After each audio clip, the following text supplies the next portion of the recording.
hace mucha ilusión que Claudix esté aquí. O sea, me hace mucha ilusión estar en Sarean, pero especialmente que Claudix haya venido a Bilbao, que le hayáis invitado y porque nos conocemos de antes, de hace bastantes años, en realidad. Bueno, la percepción del tiempo como que se expande y se contrae, pero a mí me da la sensación que son muchos años.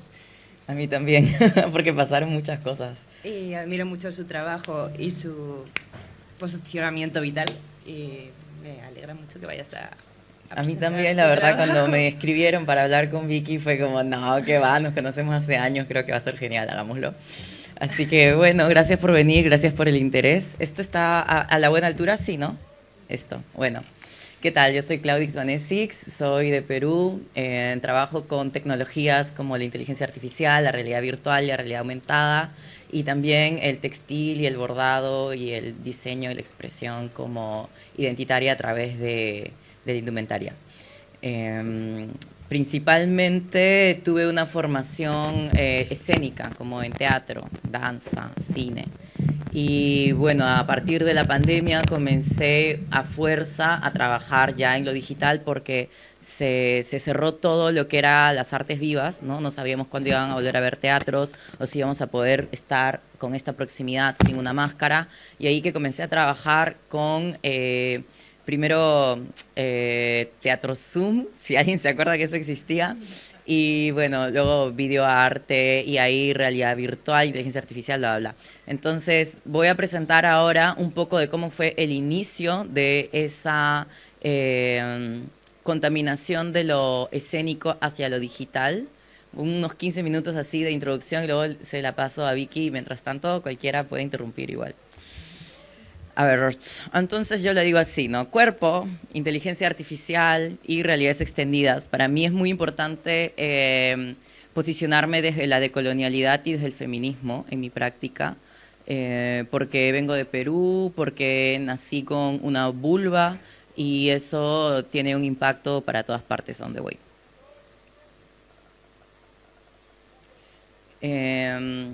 Bueno, algunos de los trabajos, como ya les comenté, tienen estos componentes, ¿no?, que incorporan la danza. Yo pertenezco a una familia que somos danzantes tradicionales en los Andes, en el Perú, de una danza que solamente puede ser danzada por hombres. Entonces es una tradición que se pasa de generación en generación, de padres a hijos.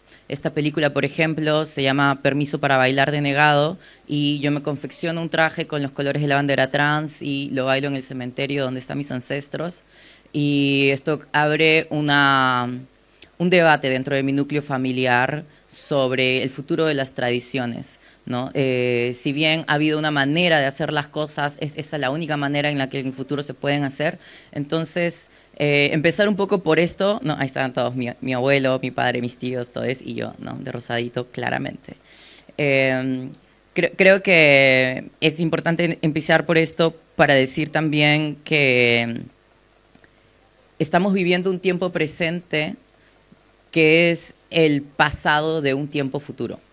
Y con esa perspectiva también podemos diseñar los cambios que queremos ver mañana, aunque hoy parezca que estamos heredando estructuras muy antiguas y muy difíciles de cambiar.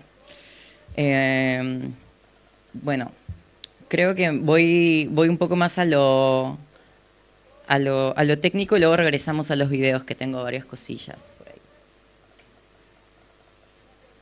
Esta es para mí una premisa muy importante, ¿no? Creo que me atraviesa de una manera en que también me enorgullece hacerme cargo, ¿no? Yo creo que es una responsabilidad para mí visibilizar todo tipo de tensiones de género, de raza y de poder.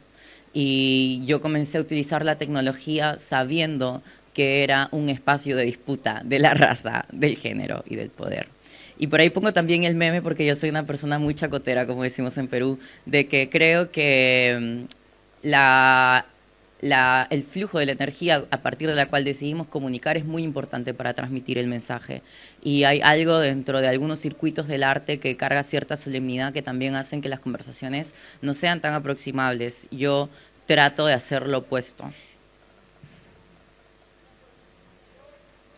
Bueno, sí, ese es mi argumento de vida, básicamente, ¿no? Que estamos siendo testigos de primeras formas de adopción de tecnologías que hibridan lo físico y lo digital y que hacerlo es en sí mismo un acto político, no hacerlo también. Entonces es como un comportamiento del cual no podemos escapar y más vale como ser conscientes de eso para poder diseñarlo.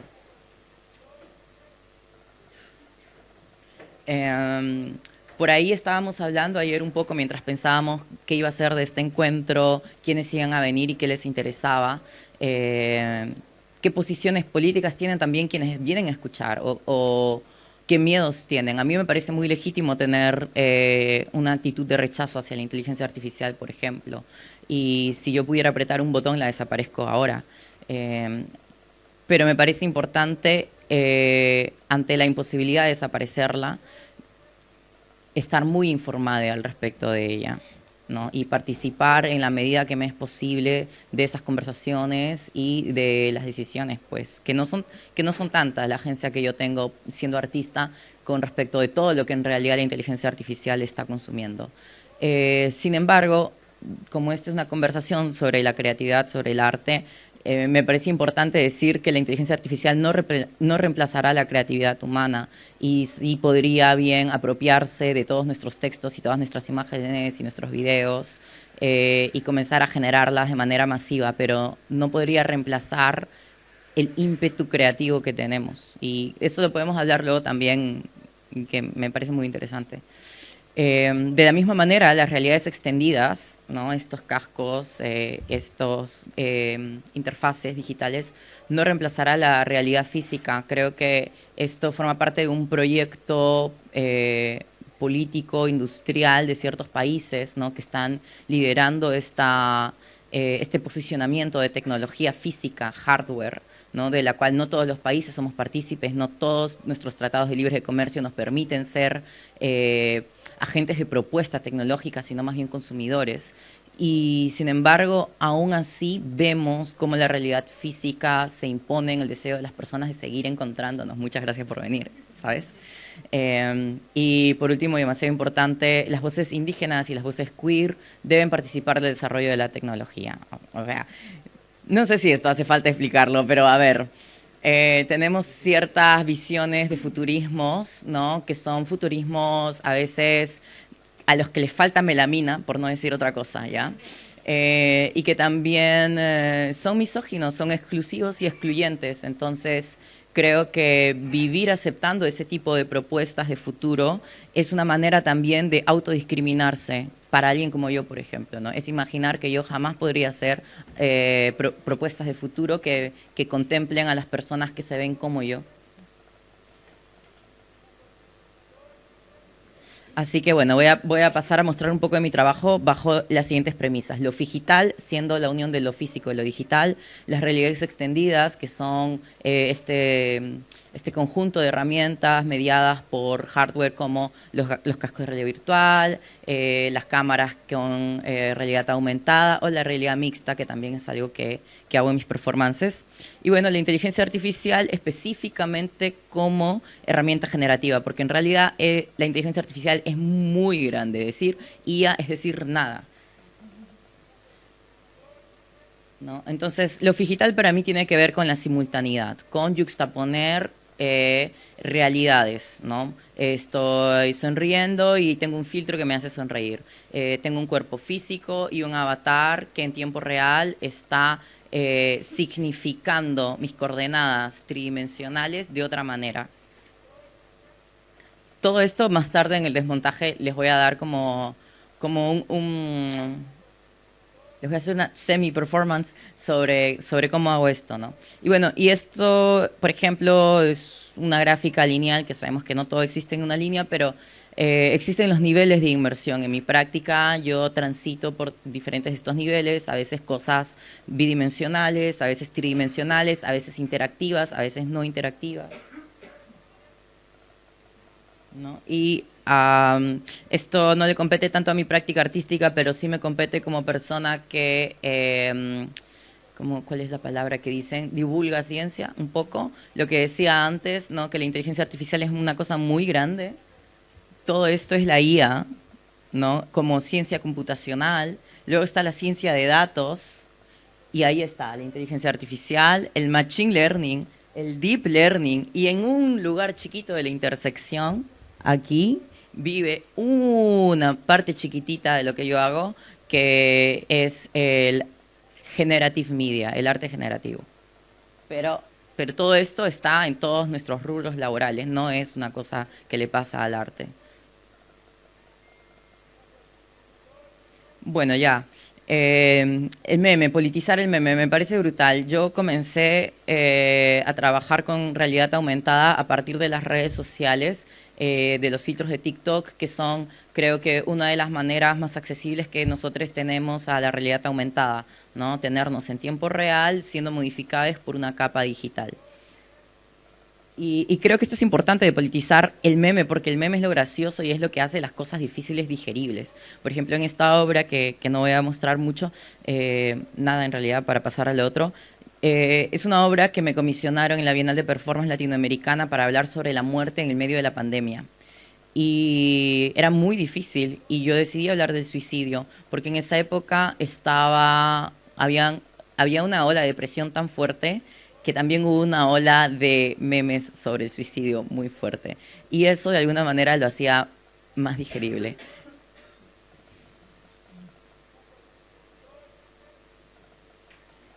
También he utilizado la realidad aumentada para desdoblar mis identidades, ¿no? Para tener conversaciones con esas otras personas que me habitan. Y de nuevo, ¿no? Los temas incómodos puestos en plataformas digitales, como en este caso la bulimia.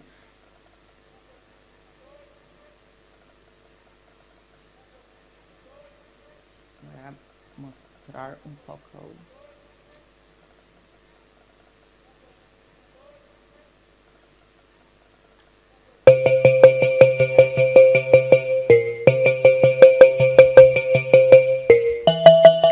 Esta obra se llama Amicamus AR y creo que ayuda a entender la realidad aumentada. Amica, where are you from? Your avatar is so exotic.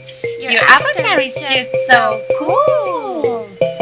Es un filtro que yo diseñé para hacer I wanna be a white girl from a white country. I wanna be a white cis man from a powerful country.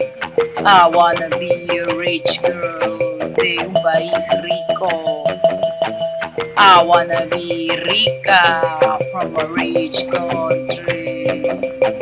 Hola, señorita. Es un filtro para parecerme como a una versión drag digital de Ima Sumac. Yo en esa época me veía muy distinta a ese filtro, no tenía cabello, creo que por ahí salgo. Ese era yo en ese momento. Y no sé cuál es mi identidad, cuál es.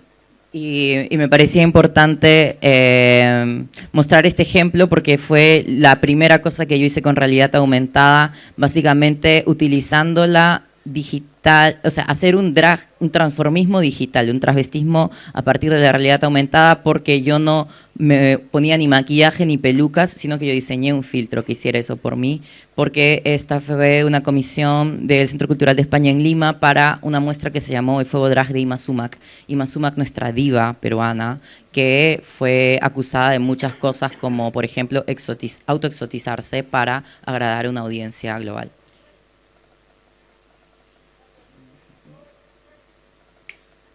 ¿Cómo vamos con el tiempo? ¿Ya pasaron 15? Ok. Hacemos el cambiazo y luego continúo. Vale.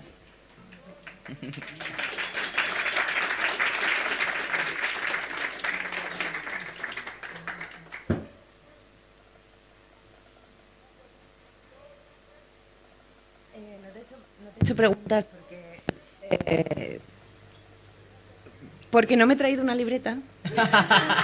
¿Sabes? La he hecho mucho de menos y ahora sí que me gustaría como retomar alguna de las cosas que has dicho que me han resonado y contaros un poco bueno, el planteamiento, que ya lo ha insinuado, no sé si era Ruth, de la charla, era como hacer, contar nuestros inicios, ¿no? Primero en estos 15 minutos de cómo nos acercamos a trabajar con las tecnologías y con la inteligencia artificial, aunque en mi caso eso vendrá en la segunda parte. Y yo he preparado como un montón de proyectos, ¿no? Para contaros un poco cómo he ido entrando en el trabajo con el uso de tecnologías digitales. Porque en mi caso, yo no creo que fuera consciente de las implicaciones políticas de la creación con tecnologías digitales, lo primero, o sea, del acto político que supone crear a partir de ciertas herramientas tecnológicas, ¿no? Quizás porque tú no tienes que pagar impuestos extra para importarlas. Muy probablemente no. También es verdad que eran otros tiempos. O sea, eran otros tiempos porque nací en el 86. Y mi primer acercamiento a Internet fue de fascinación y de poder conocer como a gente parecida a mí, que no era frecuente en ese momento y fue como, o sea, tardé un tiempo en darme cuenta de dónde nacía mi fascinación y qué podía, bueno, hacer con ella, sin negarla, pero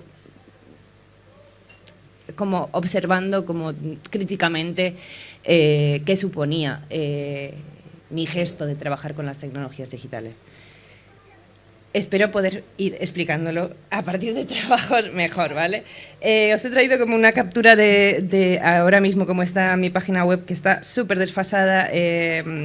No la actualizo desde hace un montón por razones que también os contaré ahora.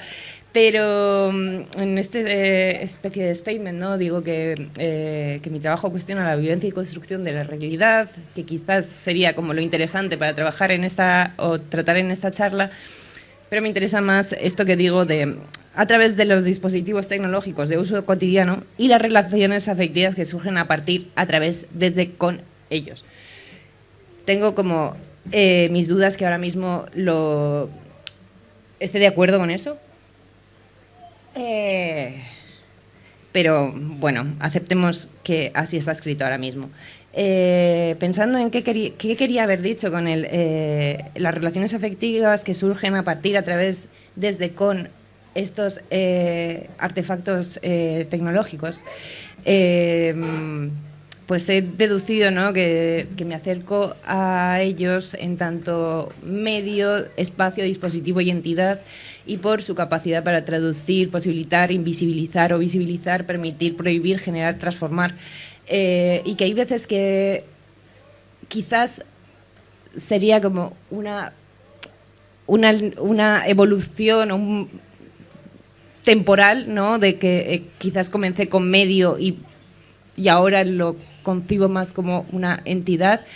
Pero esto no es necesariamente cierto. Creo que se van como entrelazando como mi forma de trabajar con esos artefactos.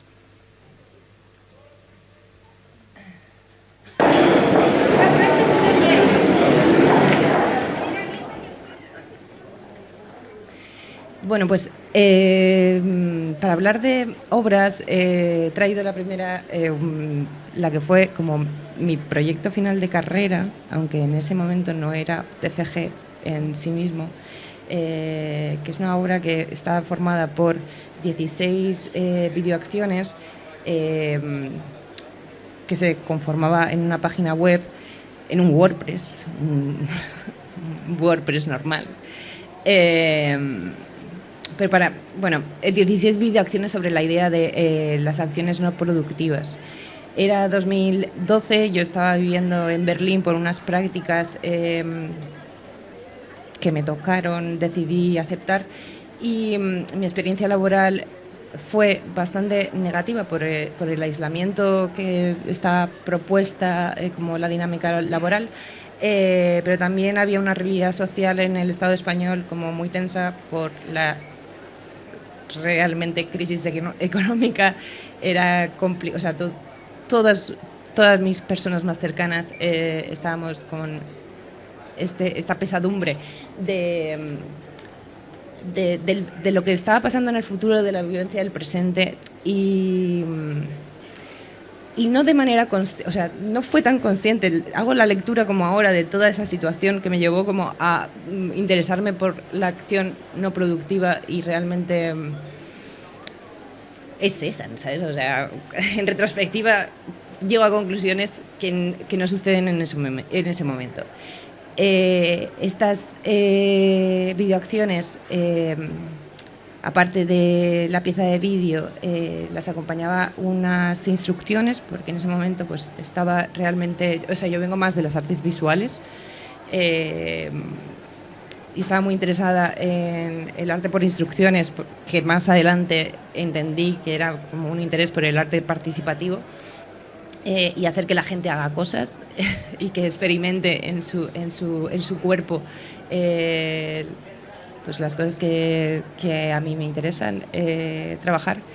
Y en ese momento me pareció muy importante crear una página web, aunque fuera con una plantilla, porque sentía que así la gente realmente iba a salir, o sea, la pieza se activaba al recibir visitantes, y que quizás podían hacer esas acciones que yo estaba planteando.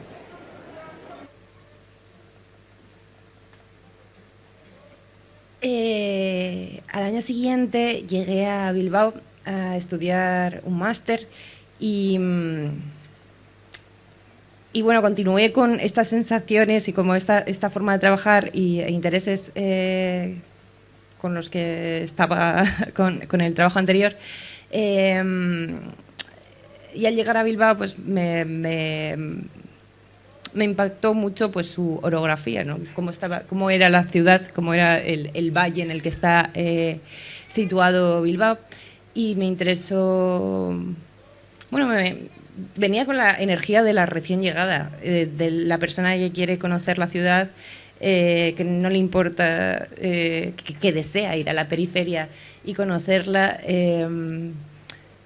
Tenía muchas ganas de conocer la ciudad, la verdad. Entonces empecé a darle vueltas a realmente sacar algo productivo de estos paseos por la periferia, y empecé a buscar tramos de escalera, porque me pareció un elemento estructural que podía contar la historia de la ciudad como de una manera como muy absurda, y a la vez como que tenía muchísimas más capas de las que parecía el gesto absurdo de elegir las escaleras como motivo de mis paseos.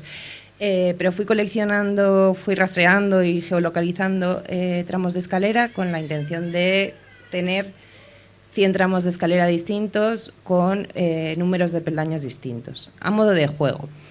Y así encontré una de un peldaño, una de 2, una de 3, hasta el 100 más o menos, porque ahí veis en que en realidad faltó alguna, ¿vale? Faltó alguna.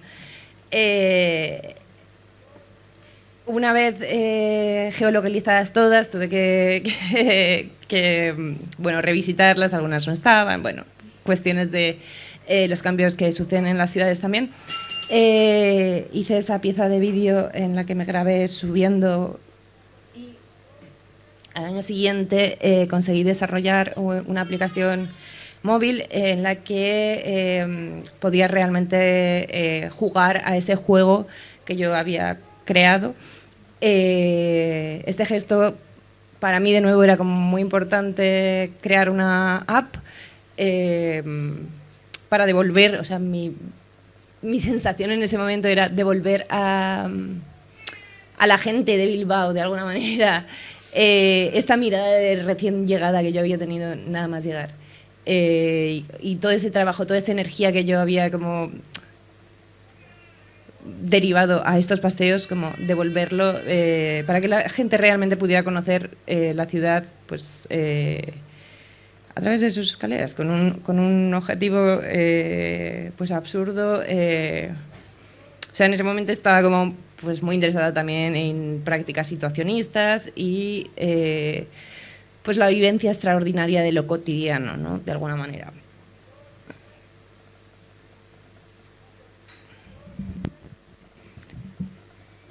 Y durante ese tiempo realicé otros proyectos que tenían que ver con la geolocalización y la narración de personas locales. Pues o sea, hice varios de este tipo. Este es en Uretamendi y Betolaza. Fui conociendo a vecines del barrio y bueno, grabando narraciones en lugares señalados y a través de una aplicación que ya funcionaba, ¿no? Geolocalizaba esos relatos. Y en ese momento fue cuando presenté mi primer proyecto de investigación doctoral que iba en esta línea de bueno, los juegos pervasivos, de pervasive games, y esta vivencia del espacio urbano a través de la realidad aumentada, que posibilitan unas prácticas subversivas del espacio. O al menos eso sentía, ¿no? Cuando presenté el proyecto de tesis, a los muy pocos meses se viralizó Pokémon GO, y cosa que siempre he pensado que ayudó a que me concedieran como la beca del doctorado. Es la verdad, o sea, jugó a mi favor, pero de repente ahí sí que comencé a darme cuenta más de qué tecnología se estaba desarrollando, del dispositivo, el dispositivo móvil en este caso, pero el dispositivo que posibilita, que estaba posibilitando las obras que yo quería hacer. Y otras cosas, como por ejemplo el diseño de las aplicaciones y demás. Este proyecto lo realicé con Eloís Luis, una artista que vivía aquí y amiga de Zaragoza. Le propuse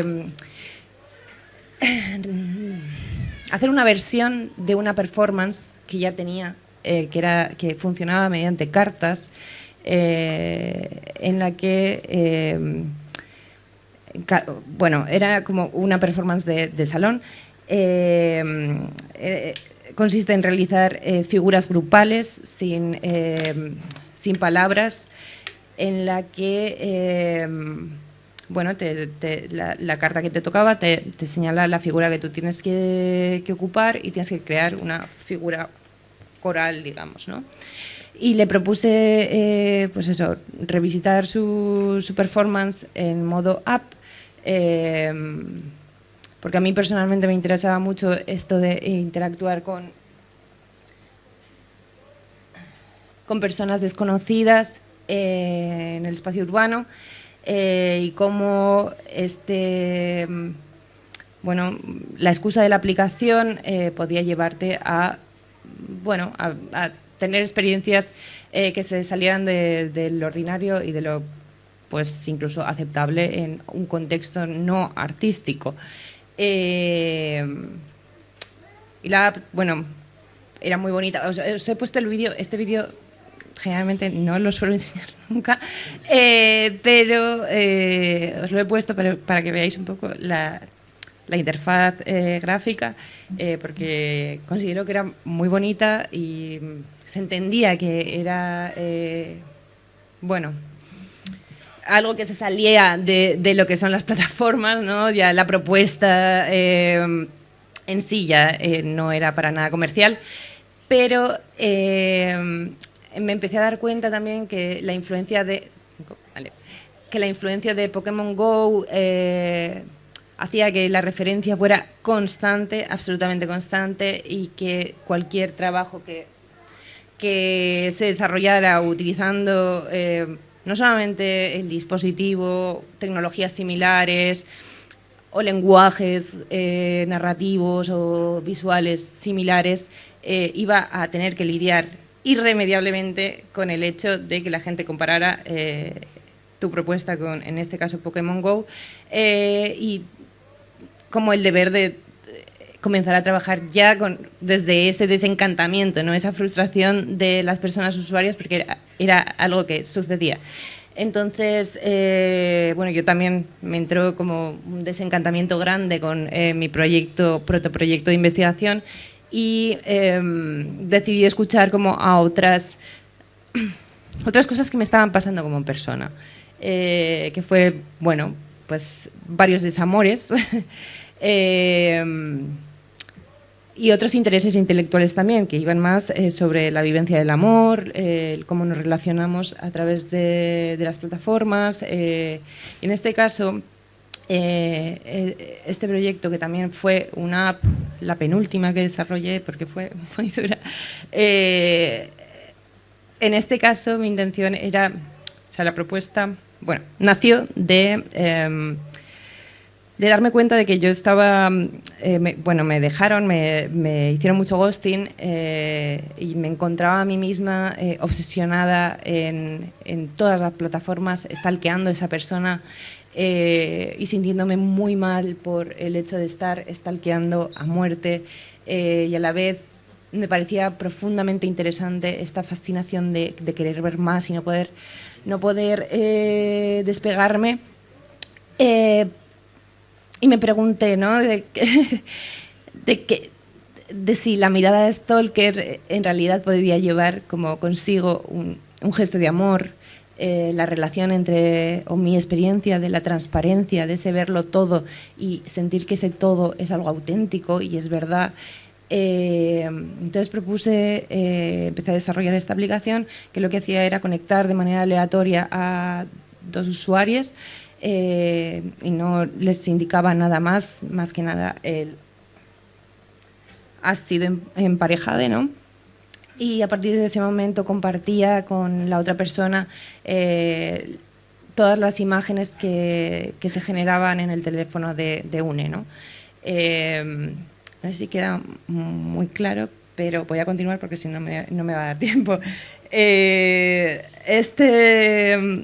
Esta aplicación fue un horror de desarrollar, tanto por el programa, o sea, en este caso he estado trabajando con una persona que se encargó de hacer el código, pero fue muy complicado, pero también fue muy complicado poder publicarla.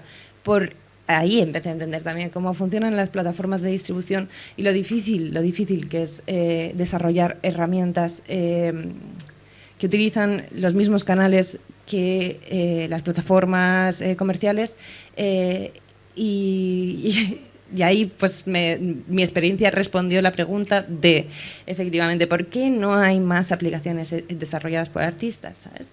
Más allá de la dificultad para desarrollar código, ¿por qué solamente las aplicaciones son herramientas que tienen que ser útiles y funcionales?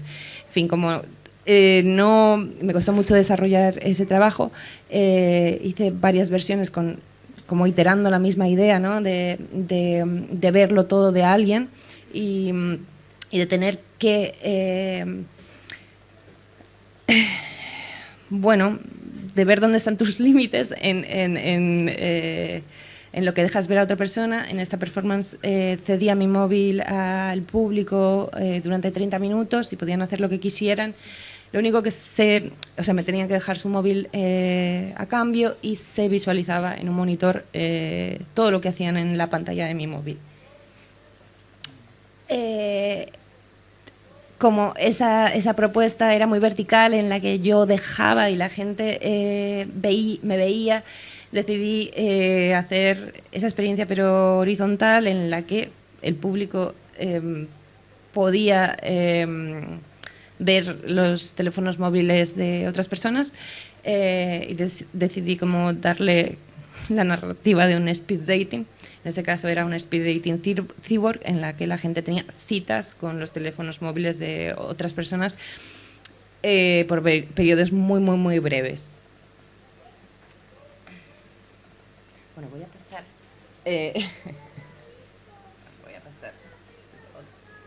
Voy a contar esta.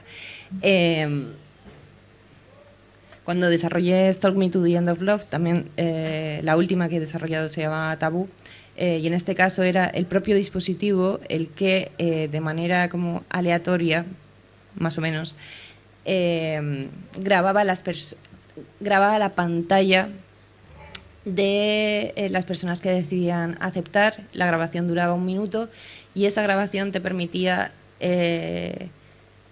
entrar, digamos, en el muro de todas las personas que habían participado y veías esa grabación de 1 minuto del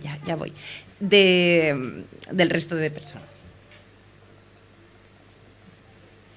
Y por conectar, espera un segundo solo esto, por conectar ligeramente con la cuestión del cuerpo, porque claro, yo no he trabajado tanto el cuerpo físico, pero sí que me ha interesado mucho como cómo la realidad virtual, o sea, la realidad aumentada en este caso, también consigue como canalizar aquello que podemos sentir y está oculto. En este caso, el jugar a pervertir los filtros de belleza, creo que me interesó como el que me dejaban sacar, ¿no? El utilizar mal los filtros de belleza. No sé, sentía que canalizaban de alguna manera emociones que la gente... No solamente yo, sino como los usuarios pueden tener. Y lo voy a dejar aquí, ¿vale?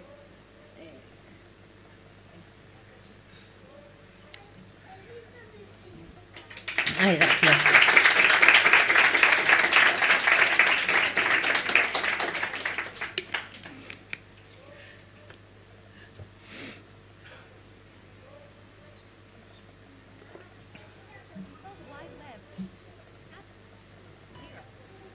Esta es una performance que se llama NFTs, tokens no fornicables.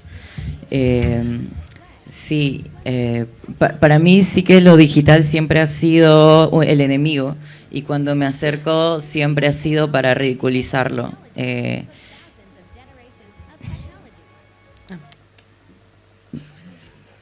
esta obra hablo de la cultura de la violación y de la pedofilia. Ay, pero quiero mostrar esto de acá, justo. De cómo las representaciones digitales tienen un impacto en nuestra realidad física, como por ejemplo la manera en la que entendemos nuestro color de piel o nuestro género, ¿no?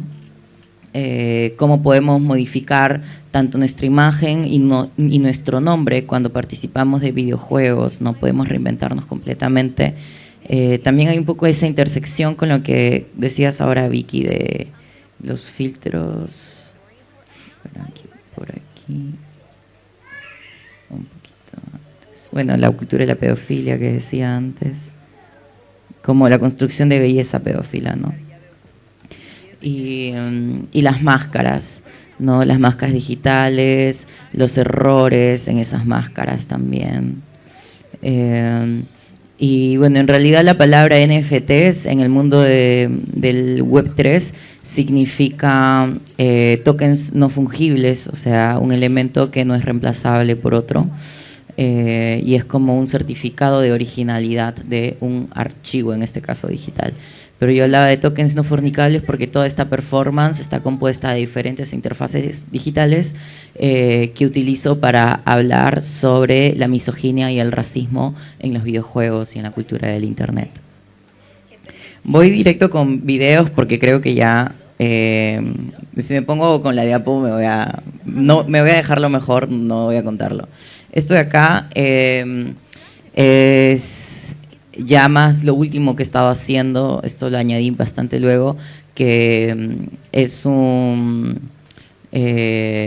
comunicación en tiempo real de video a video, en la cual yo visualizo el prompt que estoy utilizando para demostrar qué sesgos, en este caso de raza, tiene la inteligencia artificial que está disponible comercialmente, ¿no? Cómo se visualiza una persona indígena, ¿no? O cómo podemos fusionar algunos imaginarios que quizás no son aparentemente tan compatibles, ¿no? Como un robot indígena peruano, ¿cómo sería eso?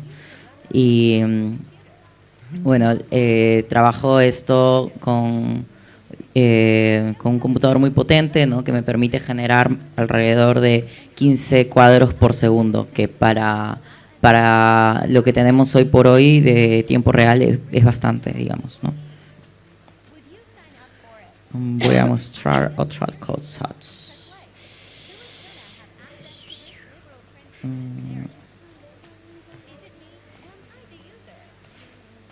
¿Se cerró el otro? Sí, ¿no? Okay.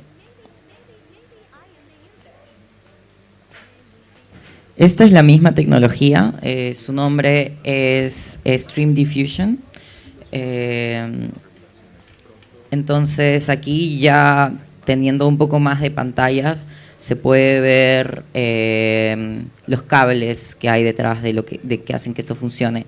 Por ejemplo, en el monitor del lado de allá vemos algunas de las cajas que tienen contadores de tiempo y tú vas viendo cómo el contador del tiempo va aumentando y cuando una de las cajas se agota, la imagen cambia porque he programado que el prompt deba cambiar.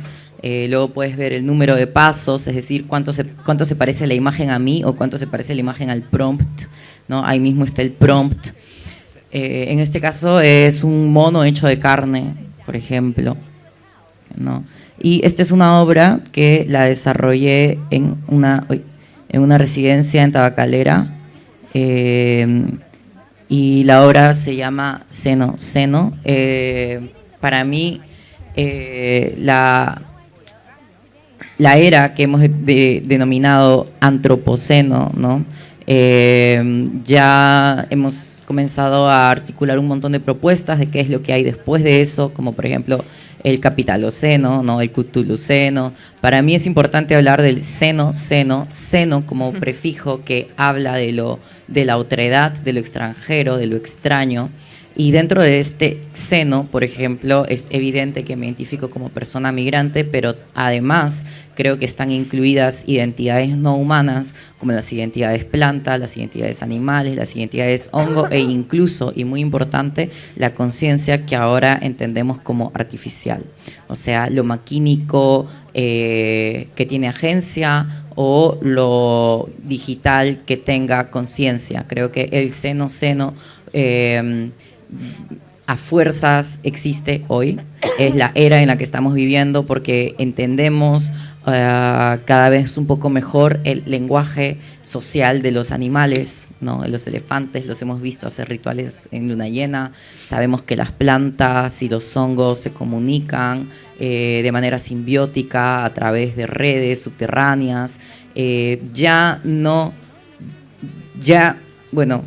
no es un evento que suceda en todas partes simultáneamente, ¿no? Pero podríamos decir que las partes de la humanidad que se dedican al estudio de la conciencia han aceptado que no somos el único colectivo de seres que posee este tipo de calidad comunicativa ni sensible, ¿no? Entonces esta obra se llama Seno y habla del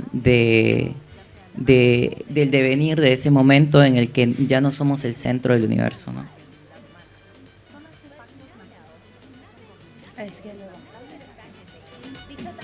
Ejemplo bueno.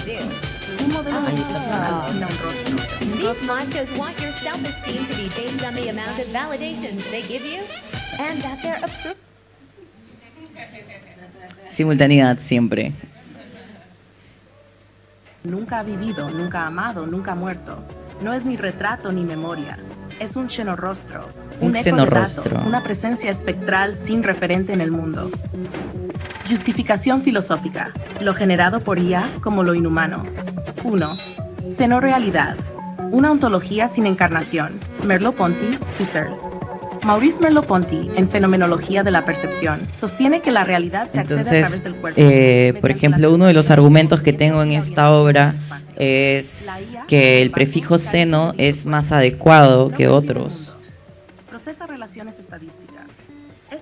para hablar de lo que es generado por inteligencia artificial a partir de nuestra creatividad humana, porque hay otras maneras de referirnos a esto, ¿no? Como por ejemplo, imágenes artificiales, videos sintéticos, texto generativo. Estos tres adjetivos tienen también su propia calidad muy fuera de lo que vendría a ser el campo específico de la inteligencia artificial, y a mí me parece que seno como prefijo tiene mucho más sentido para hablar de cosas que uno escribe, referirse a los textos, y para hablar de textos que fueron generados por inteligencia artificial, decir que es un xenotexto. Es un texto generado por inteligencia artificial, un xenotexto, que es un sonido hecho por inteligencia artificial, es un xenosonido. Una imagen hecha con inteligencia artificial, una xenoimagen, ¿no? Esa es la propuesta como uno de los argumentos que tiene esta obra, porque identifico la urgencia de diferenciar lo que fue un producto humano de lo que no, porque, y este es otro de los argumentos que comparto en esta obra, la IA ya pasó el test de Turing. El test de Turing se diseñó para medir cuándo la inteligencia artificial, cuándo los seres humanos no seríamos capaces de reconocer que una inteligencia artificial es una inteligencia artificial, sino que pensáramos que es un otro ser humano. Esto a mí me parece que pasó por delante de nosotros y no nos dimos cuenta porque ya sucedió.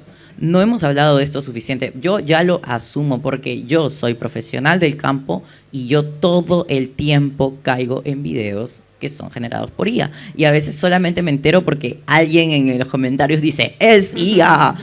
Yo como, no me di cuenta, ¿cómo es posible? Porque hace 2 años yo veía algunas cosas y decía, se les pasaba el chat de mi familia, por si acaso, gente, miren, estos son unas cosas, mira, 4 segundos y cambia imagen, 4 segundos y cambia imagen, es porque solamente pueden generar hasta 4 segundos. Yo le explicaba estas cosas a mi mamá para que no caiga. Eso ya no. Ya no, o sea, tú puedes generar un video latente, constante y pues muy realista, la verdad, y no existe un parámetro de calidad que fuerce a estos softwares a ser explícitos con que esto no es una imagen digital tomada del mundo real, sino una xenoimagen. ¿5 o cerró? Okay. Bueno, no queda mucho tiempo, así que vamos a ir a 2 cosas. Todavía dentro del campo de la performance, esto un poco como teaser de una obra que estoy trabajando ahora. Esta tecnología también es tiempo real, pero trabaja con sensores, con muchísimos sensores.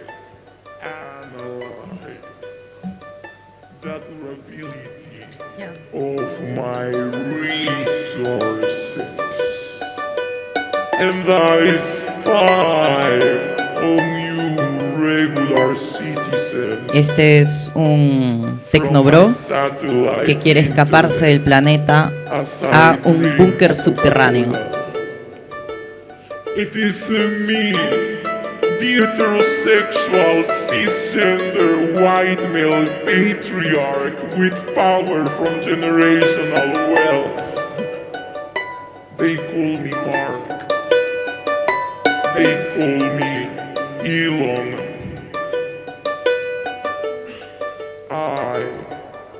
I am your favorite billionaire. Soy tu billonario favorito, construyendo un búnker.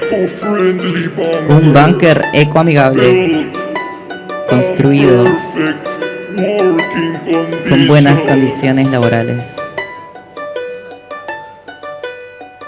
Yo soy un niño cánico. Y bueno, es un musical, ¿no? Y nadie me quiere a mí. Obviamente. Me quedan amigos porque ya me los comí. No tengo padre ni madre, tampoco tengo. Ella es una billonaria que quiere escapar del planeta Tierra hacia Marte.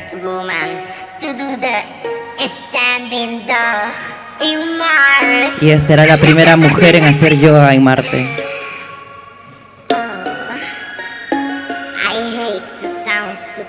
Que no quiere sonar superficial. porque se preocupa de cosas relevantes.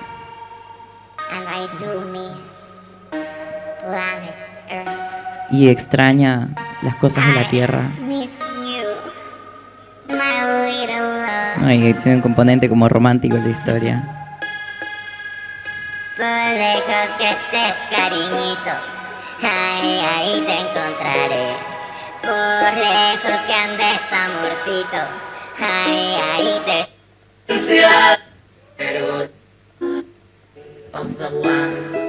Este es un personaje que no tiene a dónde ir, no puede escapar al subterráneo, no puede escapar fuera del planeta y se va a quedar cuando el nivel de agua suba.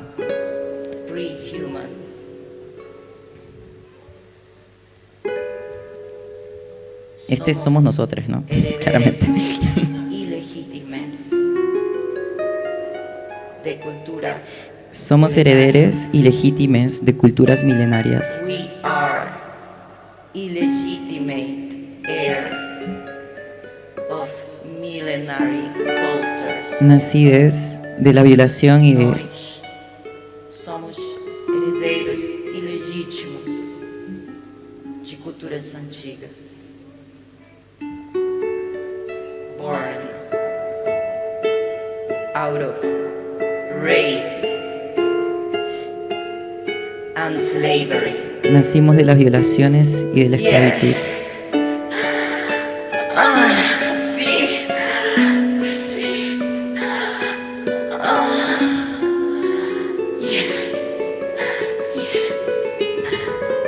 I speak my colonizer's language. Sí, yo hablo el lenguaje de mi colonizador. And blindlessly believe in their God. Y creo firmemente en su Dios.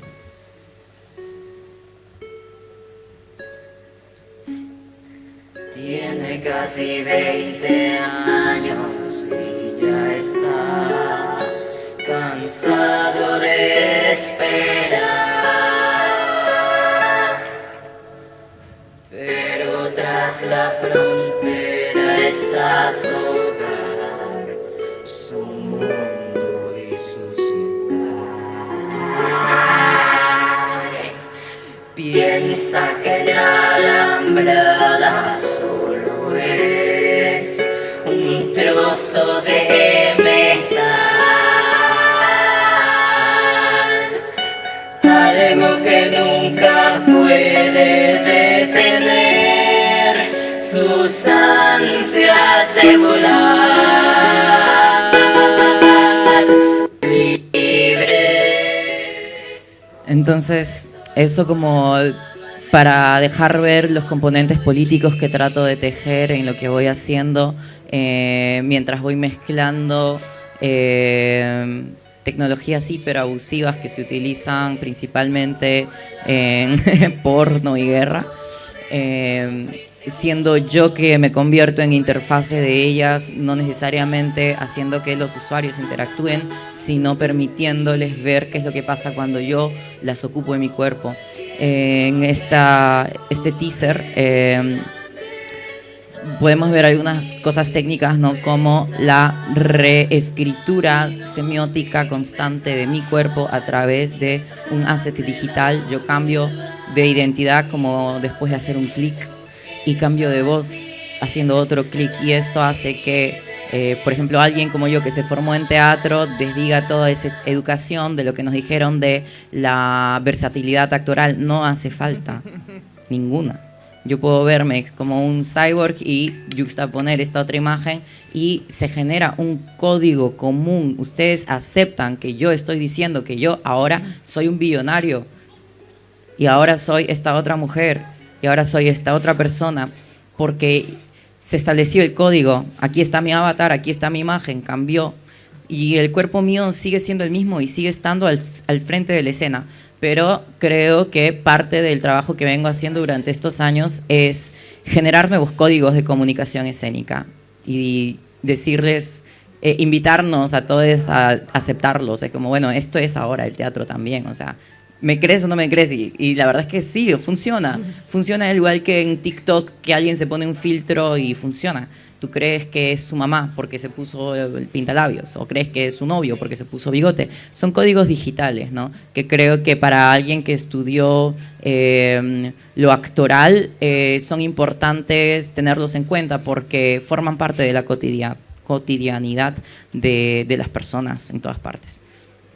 Bueno, eso como fin de las cosas que quería compartir que son relacionadas a la performance, y para cerrar ya compartir un poco del trabajo que hago con el colectivo Amixer, que es un colectivo peruano que nos dedicamos a la investigación de las realidades extendidas y los nuevos medios. Esta es una obra que se llama Feedback, es un musical antifuturista. Esta visión. Para ver esta obra hay que ponerse el casco de realidad virtual y como dar vuelta en tu propio eje, ¿no? Esta es una grabación de una experiencia de usuario, no es la obra es una esfera.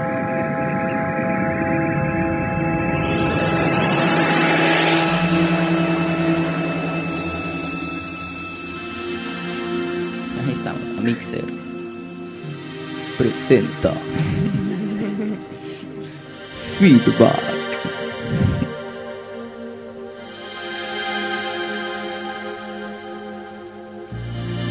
I feel like something has changed.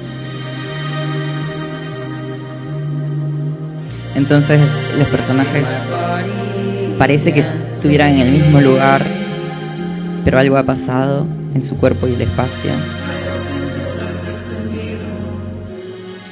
Siento que hay algo y no es mío.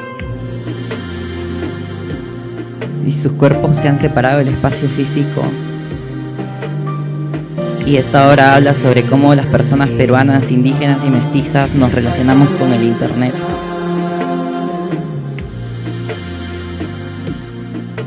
Cómo nuestra identidad esencializada a vernos de cierta manera también está encasillada.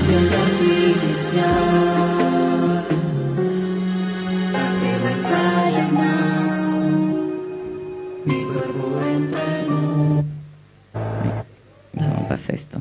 Bueno. ¿No? Y cómo cada vez existen más y más capas de la digitalidad a las que nos vamos adentrando. De la vida. Siento la aumentación de la vida. Y la grandiosa trascendencia humana. ¿No? Y cómo nos deformamos a partir de eso, cómo obtenemos cierto tipo de agencia más allá de lo que es real y posible para nuestra tridimensionalidad física. Pero esto es interactivo también. No. Pero es un vídeo con... Esto es inmersivo, no interactivo. Vale. ¿No? Y entonces, bueno, los personajes pasan por una pesadilla digital en la que se construye todo, mueren y renacen y entienden las cosas más básicas sobre la realidad, como la composición tridimensional del espacio-tiempo.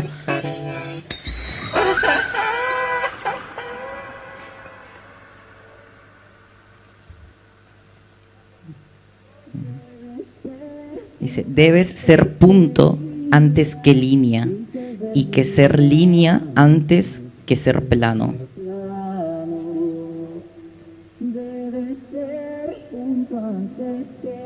Porque todo lo tridimensional está compuesto de planos, porque todos los planos están compuestos de líneas y todas las líneas están compuestas de puntos.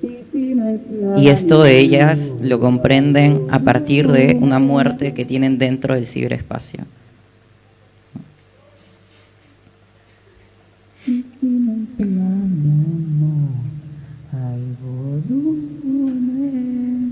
Bueno, les invito a conocer también el trabajo del colectivo Amixer, que es muy hermoso.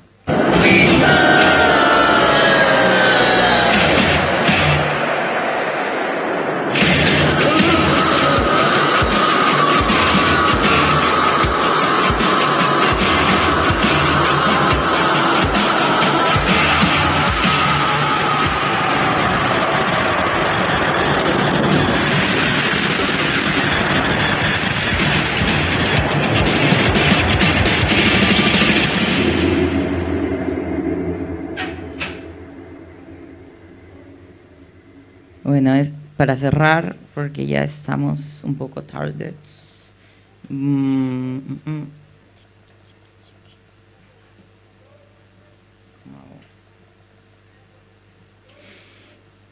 Solo compartir unos conceptos. Esto, ¿no? El antifuturismo es algo que practico, específicamente el futurismo andino, que es una de las propuestas que estamos articulando varias personas en los Andes.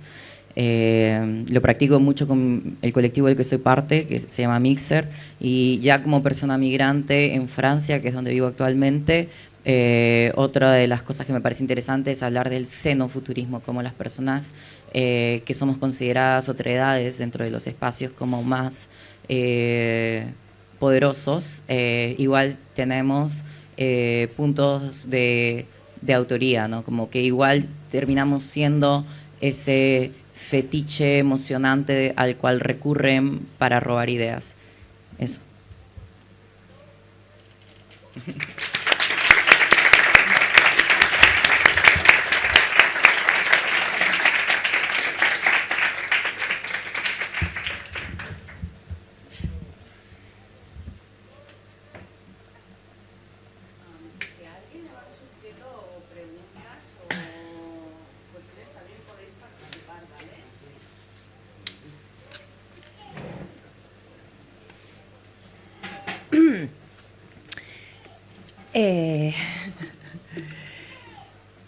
Bueno, yo en septiembre defendí mi tesis doctoral titulada Intimidades Millennial, Prácticas Artísticas a través de lo intermedio y lo transicional. Y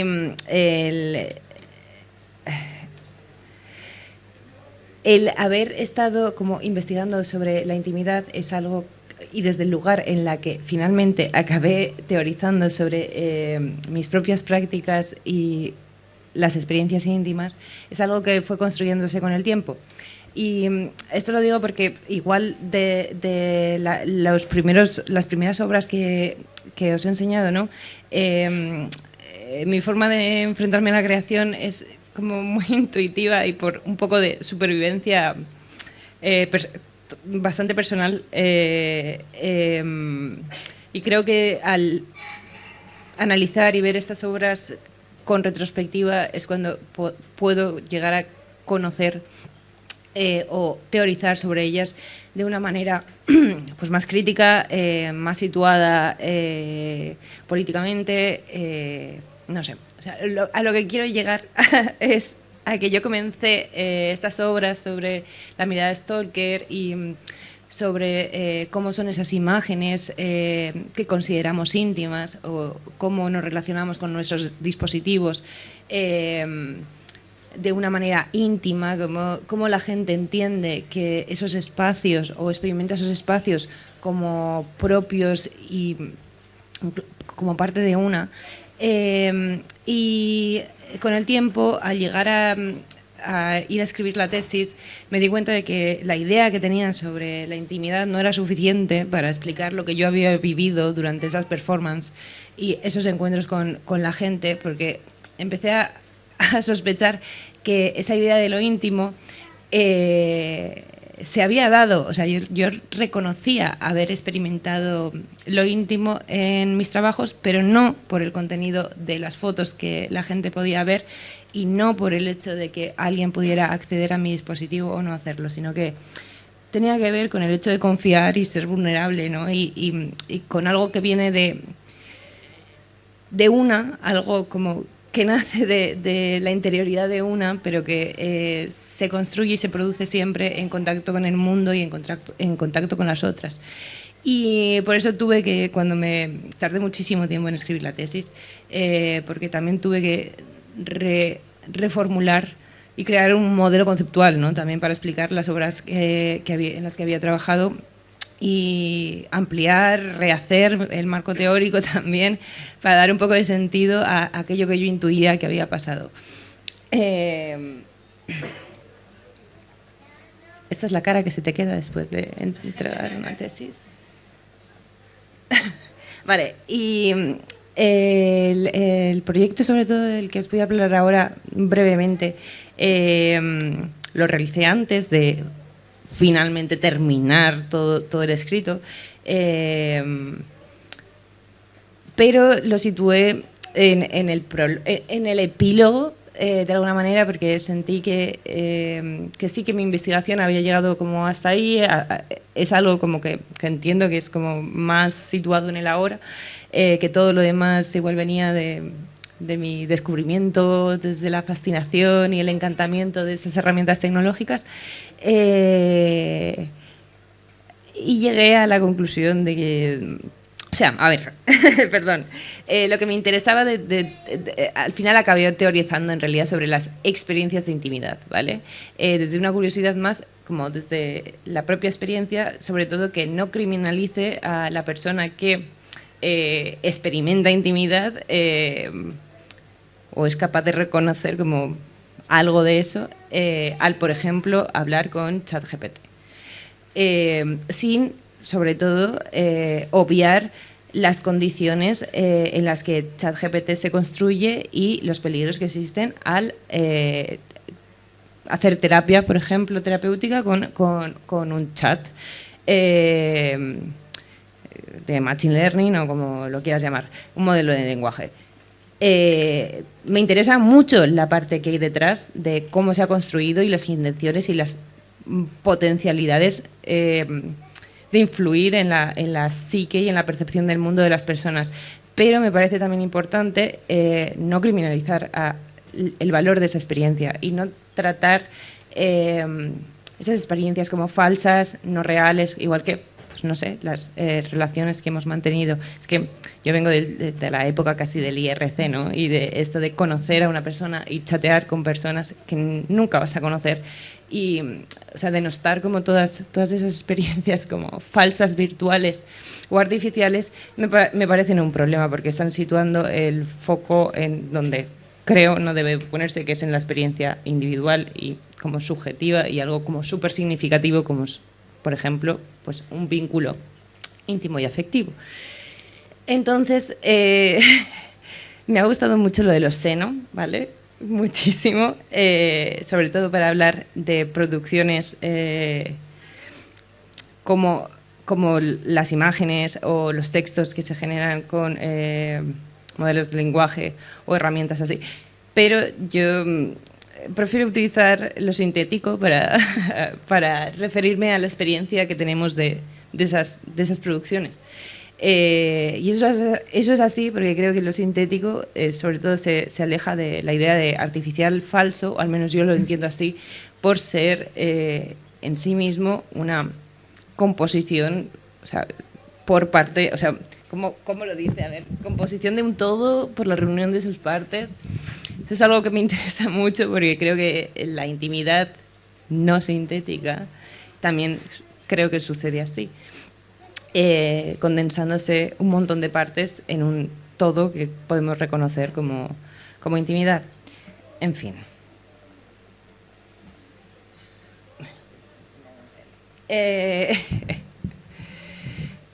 El último proyecto un poco de que os quería hablar se llama Alma y que realicé, es un proyecto colaborativo que propone una ficción sociotécnica sobre una empresa tecnológica, una gran empresa tecnológica que se prevé que acabe monopolizando el software y el hardware también, como de manera global. Y bueno, que al ser colaborativa y haber sido creada en distintas fases de activación, ha ido tomando como,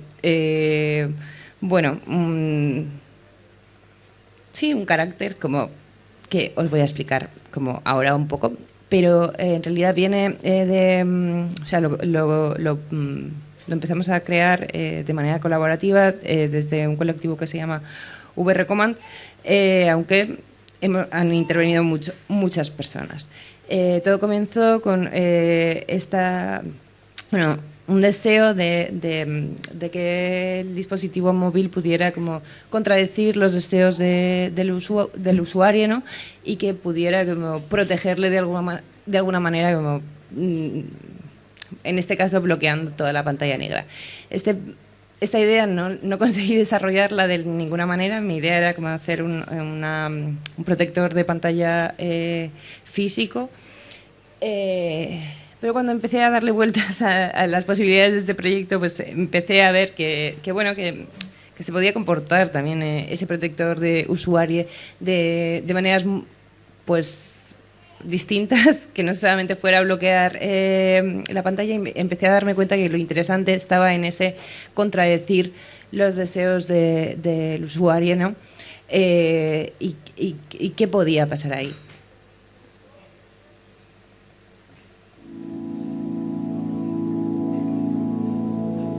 Sabemos que el mañana ya ha llegado. Sabemos que todavía hay universos por descubrir en eso que llamas tecnología. Hay más emoción, hay más ideas, hay sentimientos, hay vida. Porque Alma no es solo el mejor móvil de la historia, es el gran descubrimiento de nuestra era. Por fin podemos descubrir todo lo que un móvil puede llegar a ser. ¿Cómo puede llegar a ser? Porque puede haber muchos móviles, pero solo uno es el tuyo. Porque tu móvil es único, tan único como tú. Por eso, vamos a descubrir qué es lo que siente cuando está entre tus manos, cuando tu piel y sus líneas curvas se funden en un solo ser. Por fin tu móvil encontrará su propia voz y su manera de demostrarte que siempre estará ahí, solo para ti. Vale, este fue el video teaser que creamos para comenzar a desarrollar ese proyecto. La primera fase sucedió en Matadero. Y la segunda activamente sucedió en Tabacalera. Ahí vinieron un montón de colaboradoras que llamamos, invitamos, y vinieron también acudiendo a la convocatoria, en este caso de Matadero.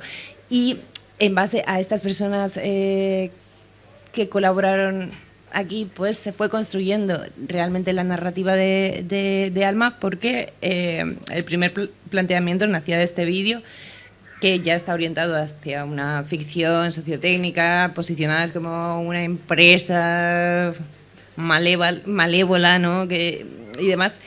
Pero pues los artefactos que se han creado alrededor del proyecto han surgido en realidad de la colaboración de gente diversa, más o menos diversa, la verdad.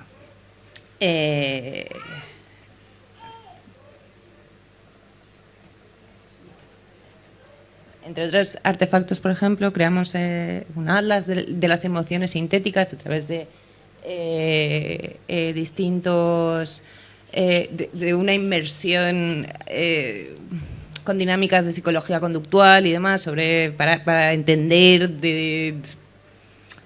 qué es una emoción, cómo resuena en nuestros cuerpos y demás, y tratar, mediante ejercicios de proyección, tratar de fantasear un poco sobre cómo esas emociones que habíamos registrado las experimentaría el cuerpo de un dispositivo móvil.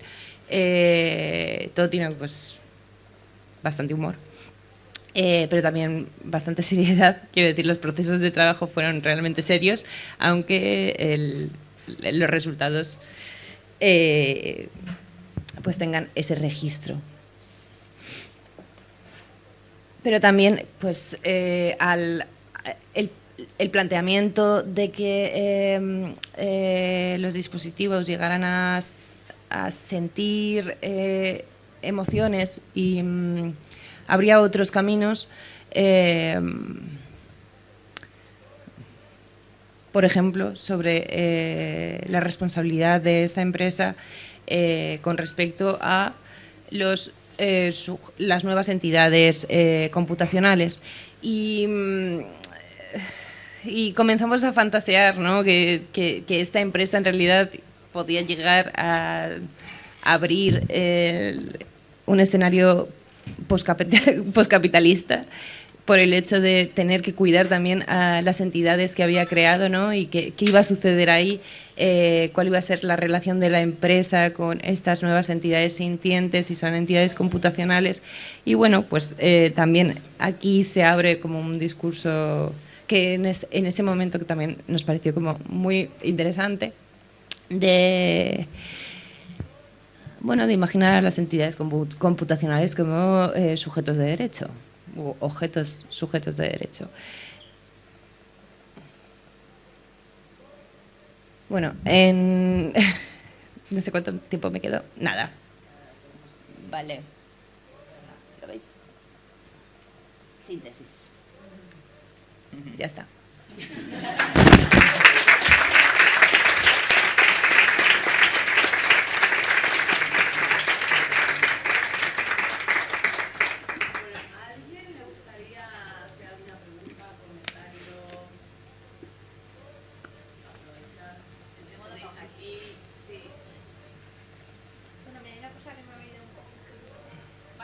Cuando hablabas del móvil en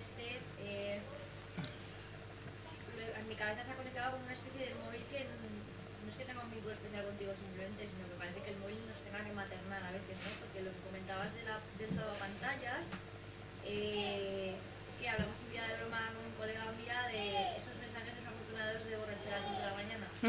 Que entonces no sé si iba por ahí la idea de salvapantallas bloqueándote el móvil en plan a ver qué vas a enviar. No. Estela, hemos hablado de esto, ¿no? Vale, igual va por ahí, pero yo qué sé. A mí me da pánico ese tipo de imaginarios. Me río de eso, jajaja, pero jajajant.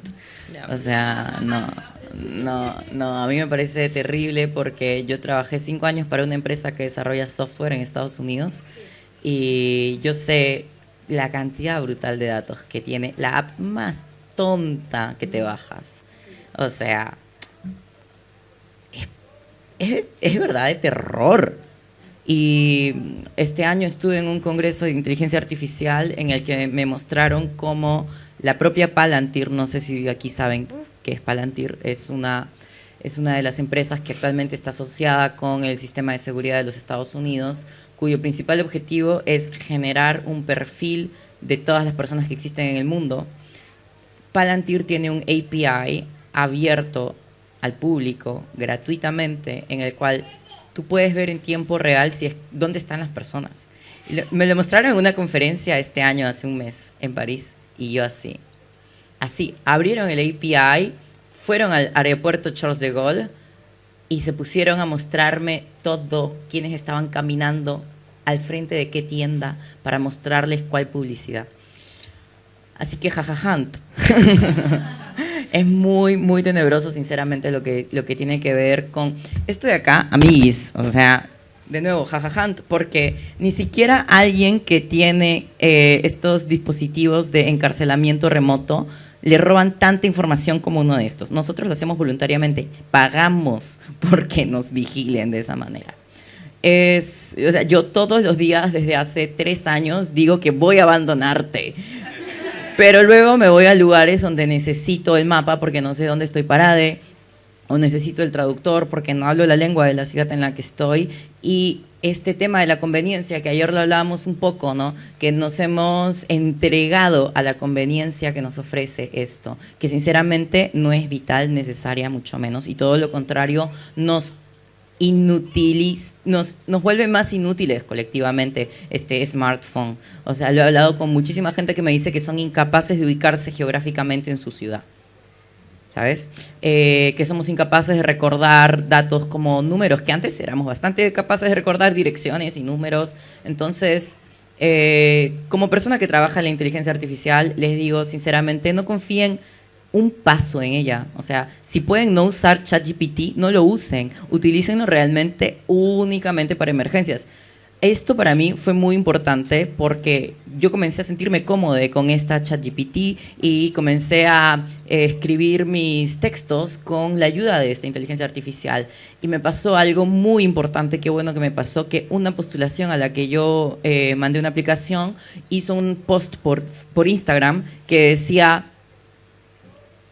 el 90% de ustedes ha utilizado inteligencia artificial para esta postulación. Y yo, obviamente, yo lo había hecho en un aeropuerto, full, IA, mandar, ¿sabes? Y me sentí tan señalada, tan avergonzada de ser parte de la gran masa de personas que no tuvo la decencia de escribir un proyecto con sus propias palabras. Para mí fue una llamada de atención y al día de hoy, con mis colectivos de Mixer, por ejemplo, cuando alguien de nosotros está usando IA, es como, vamos a escribirlo nosotros, ¿no?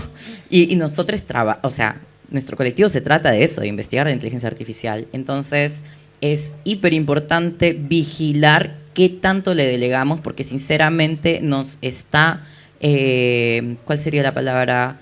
Atrofiando.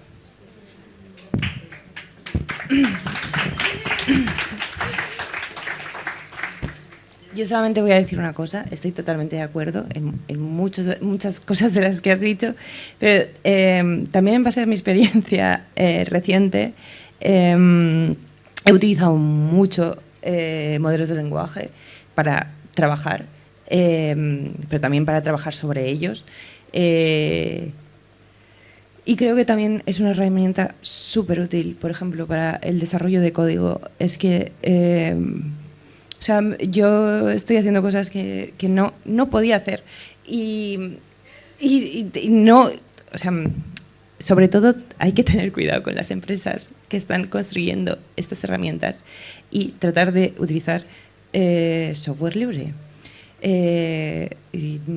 Todo lo que puedas en tu ordenador, pero sí que es verdad que las personas precarias, pues yo ahora me acabo de comprar un ordenador bueno y estoy consiguiendo pues tener mi propio modelo de lenguaje en mi ordenador y todo en local y estupendo.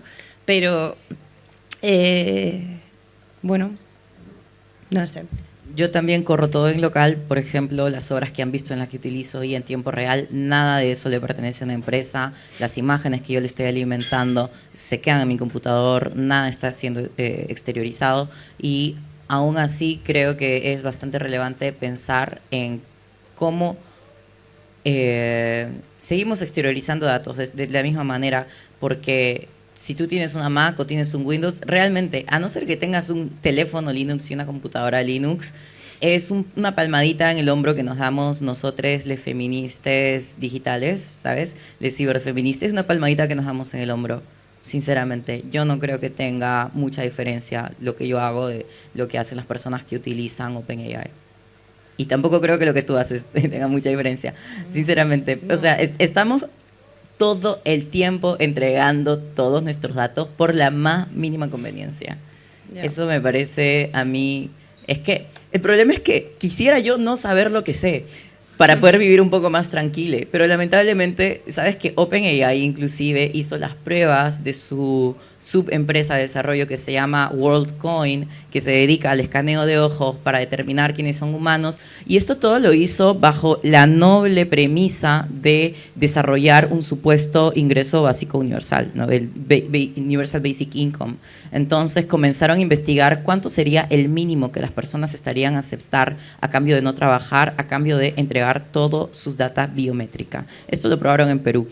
Tenían dos grupos de prueba, uno al que le daban como $50 y otro al que le daban 1,000. Y se dieron cuenta de que no había mucha diferencia. Así que, gente, cuando sus representantes políticos les digan vamos a hacer un lindo proyecto de moneda digital, los quiero ver a todos en la calle. Porque, sinceramente, si ustedes creen que en el tiempo de vida de ustedes eso no se va a utilizar, no se va a instrumentalizar para tenerlos sometidos, le va a pasar a sus hijos o a sus nietos o a sus sobrines. O sea, no, mira, a ver, cuando yo era niña y nació YouTube y la gente subía todo tipo de videos, hoy tienes que ver no sé cuántos segundos de publicidad de mierda obligatoriamente para poder continuar, o sea, y lo ves, si tu video dura 1 hora, quizás lo ves hasta 5 veces te interrumpen el video para que lo veas, ¿ok? ¿Y por qué soportamos eso? Si esto hubiera sido así desde el inicio, nadie nunca hubiera visto YouTube, pero esto antes no era así. Entonces, ¿qué es lo que está pasando? ChatGPT ahora es gratis y le estamos dejando que piense por nosotros. El caso que tú has dado del código me parece súper pertinente porque tú no sabías hacer código y estás delegándole a alguien que podría haber sido una persona, pero que ahora no lo es, ese trabajo desapareció, pero se lo estás dando a un computador. Ok, debatible, pero te entiendo.